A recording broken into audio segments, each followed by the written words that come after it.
We haven't got to the situation yet where, in practice, employers and people who run places have to decide what do they do about staff members who don't want to be vaccinated, whatever that reason is.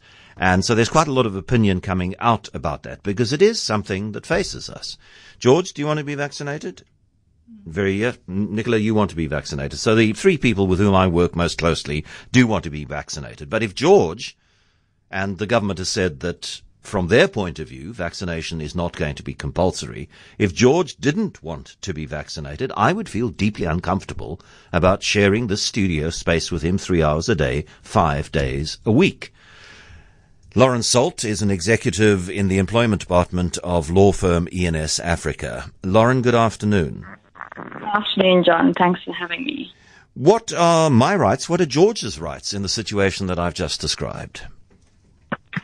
So, in relation to the question of whether or not you have an unsafe and an unhealthy working environment, if someone does not get vaccinated, I think the jury is out there. Does it really impact your ability to pass it on or contract it? I don't think so. The studies have shown that someone who has been vaccinated can still pass on the coronavirus. But there's less of a chance. The risk is higher if they've not been vaccinated. Of passing it on. Yeah. I think the risk is higher of them not having more severe symptoms, as I understand it. But the real question of whether or not you have rights to say, I refuse to work with an employee who hasn't been vaccinated, is whether or not there is a real risk to you and your health and safety if that person is in the workplace. And if on an assessment there is a justifiable risk and a justifiable reason for you to withhold your services, then I don't think that the employer can compel you to come to work. And this is expressly set out in one of the consolidated occupational health and safety directives that came out in October last year, that the employer can't discipline someone who has a justifiable reason to refuse the tender of their services in a situation where there's a risk to their health and safety. Because I'm over 65, so according to current thinking, I am the most vulnerable part of the population. I have no comorbidities of which I am aware, in the sense that I'm not diabetic, I know that, and I'm a little bit overweight, but not morbidly obese. I had a medical checkup recently, and I seem to be in pretty good health. But I am in that age group which is most at risk. Does that change how the company treats me versus George, who is in his early 30s and as healthy as a lark? So again, I think the jury's out. So the question is whether the vaccination will level the playing field. So if you, as someone with comorbidities or who's over 60, has taken the vaccination, I think there's definitely an argument to be made that because of the efficacy of the vaccination in relation to severe complications, then by taking the vaccination, you're then at less of a risk and you are less vulnerable. So I can definitely see a situation where an employer says, well, John, you're at no more risk now that you've had the vaccination, come to work, and I'm actually going to stop accommodating you. I'm going to stop providing this additional screen that I've got in front of you at your desk, or I'm going to stop allowing you to sit in this private office space because you've now been vaccinated. And then potentially you're going to be treated much the same as the 30-year-olds who are healthy as larks. Yeah.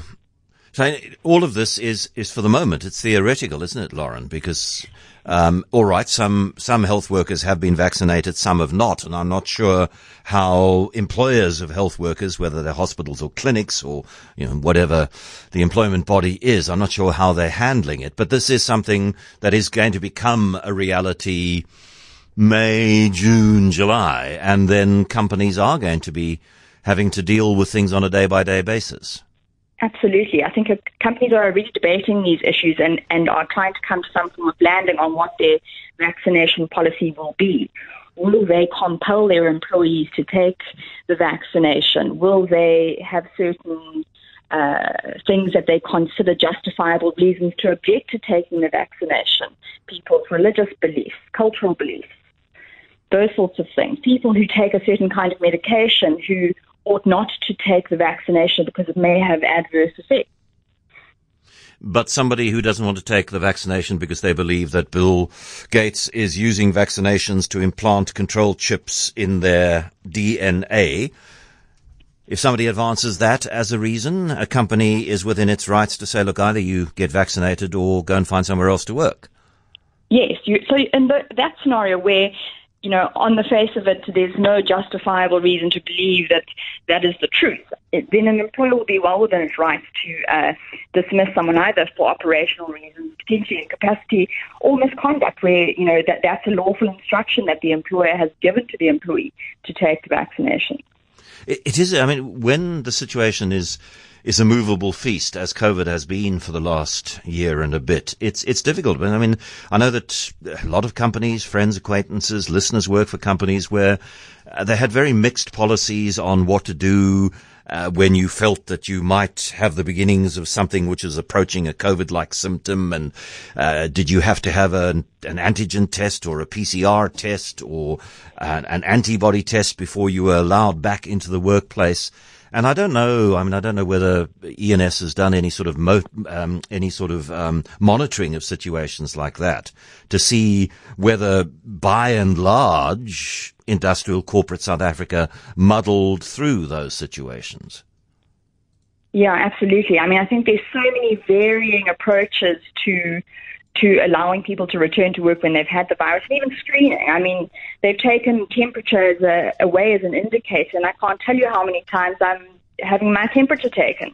I think the jury is out on what best practice is in relation to a lot of things, and I think people are trying to do their best to fulfill their health and safety obligations as employers to say, this, I believe, is my duty to require a test to come back to work or whatever the case is. I get a test when I enter the building, and then I get a test when I enter our part of the building on the second floor, and often my temperature is 35.1 on the ground floor and 36.3 on the second floor. So, yeah. Depends on who you've bumped into in the lift. Yes.